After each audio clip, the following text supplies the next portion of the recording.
Operation સિંદૂરમાં આ દેશના સૈન્ય અને આપણા નેતૃત્વએ જે પ્રકારનું સાહસ બતાવીને પાકિસ્તાનના આતંકવાદી અડ્ડાઓમાં નો જે વિનાશ કર્યો અને જે ટાર્ગેટેડ જે સ્થાનો હતા એમાં જે પ્રકારનો પાકિસ્તાનને જડબે સલાક જવાબ આપ્યો છે, ત્યારે આપણા સવાયા કચ્છી અને આ દેશના સન્માનીય વડાપ્રધાન નરેન્દ્રભાઈ 26 તારીખના બપોર પછી 3 વાગે ટાઈમ સ્ક્વેરની સામેના મેદાનમાં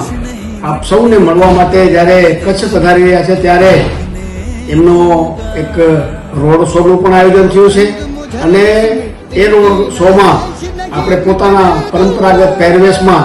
કચ્છિયતને છાજે એવા પહેરવેશમાં આ કાર્યક્રમમાં પધારીએ. આપ સૌને મોટી સંખ્યામાં આ કાર્યક્રમમાં પધારવા વિનંતી છે.